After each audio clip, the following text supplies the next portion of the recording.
du très bon travail. Du travail lié à la volonté unanime des élus. Jacques Gombaud et tous nos collègues dans la commission de DSP, avec Laurence Budelot et Pierre Semur, notre vice-président aux finances, ont été vigilants sur le déroulement de cette opération. Très bon travail fait par les services du FIAS qui ont permis la réalisation, et puis très bon travail du délégataire Veolia qui a su répondre à nos attentes. Quelques chiffres pour illustrer tout ce qui a été dit, ou quelques éléments. D'abord, c'est important de le dire, cette usine d'eau potable d'Itteville, c'est un outil public. Nous en sommes les élus propriétaires, il faut le rappeler, parce que ce n'est pas partout le cas, et nous entendons, notre syndicat entend garantir la pérennité de cette situation. Deuxièmement, la délégation de service public que nous allons signer, qui a été votée, elle est sur une durée de 15 ans, c'est-à-dire la moitié de ce que nous sortions 30 ans maintenant on ne peut plus le faire, 15 ans, et ça représente, il faut avoir ça en tête, à peu près 120 millions. Donc c'est une DSP à 120 millions, donc ce sont des chiffres lourds. Deux éléments peut-être forts qui recoupent ce qui a été dit.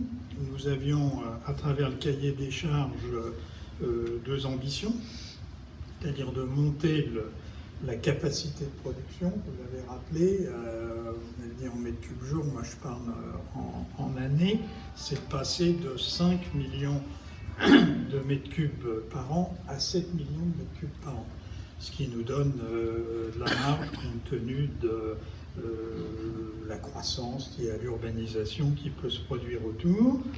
Et deuxièmement, ça a été aussi dit, nous voulions un process de traitement le plus moderne. Il y a parfois un débat, mais tout le monde s'accorde à dire maintenant que le décarbonaté ou l'eau potable douce est la voie de l'avenir et que tout le monde y viendra dans des délais plus ou moins courts, plus ou moins longs. Et si on prend tous les grands panneaux, y compris Haute-Paris, n'est-ce pas, ils iront sur le décarbonaté à un moment ou un autre. Vos amis et concurrents Suez aussi.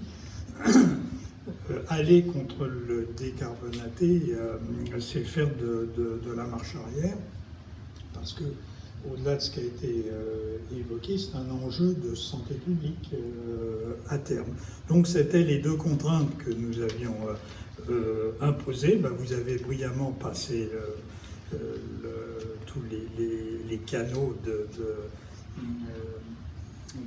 du dialogue compétitif, ça s'appelle comme ça, et on arrive à ce qui me semble être le juste prix. Alors très concrètement, j'ai pas mes lunettes mais j'arrive à lire, ça provoque quand même pour l'administré une baisse très sensible, puisque en termes d'abonnement, il y a deux choses, l'abonnement annuel et puis la facture. En termes d'abonnement, on sera à moins 38 € pour toutes les communes du Hurpois et à moins 14 € pour celles du secteur de La Ferté-Alais. S'ajoute à ça, sur la facture, une baisse de 20 € le mètre cube. Donc les deux cumulés prouvent que ici, du bon travail a été fait. Bien évidemment, on est sur l'objectif qui doit être tenu 2021, janvier 2021, une eau décarbonatée. Et là aussi, en termes de tarifs, nous serons à 0,69 € le mètre cube, qui est le prix qui se fait ailleurs, mais en eau non décarbonatée actuellement. Donc c'est aussi une avancée. Ce qu'il faut, c'est absolument tenir ce planning et nous serons vigilants là-dessus avec le délégataire. Et j'insiste parce que c'est pas neutre.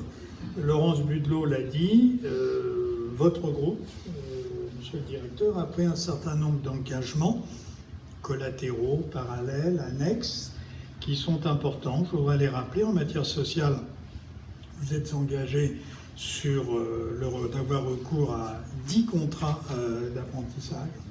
Ça, c'est important, qui vont permettre à beaucoup de jeunes de notre secteur d'acquérir un métier, ce qui est important. En matière environnementale, vous avez en partenariat avec nous une action de plantation d'arbres, c'est important. Vous nous garantissez la certification ISO 14001, ça aussi. Et puis vous aurez sur ce site qui s'y prête une exposition permanente qui sera destinée au grand public, en commençant bien évidemment par les scolaires d'Idylle. Donc voilà, de manière très très courte, c'est du bon ouvrage, une bonne utilisation de l'argent public. Et c'est important de le dire, je vous remercie d'être venus nombreux à ces visites parce que souvent nos administrés, que ce soit en matière d'ordures ménagères ou en matière du grand cycle de l'eau, se rendent pas trop compte de ce qu'ils ont sous les pieds. Pour eux, c'est naturel, mais ça coûte très cher, c'est beaucoup d'argent public, vous le voyez. Donc il faut le dire. Et la voie de l'avenir, c'est de préserver le sol, le ciel et puis l'eau, parce que sinon tout le reste deviendra dérisoire. Donc merci à vous et bon courage à tous, et on va signer.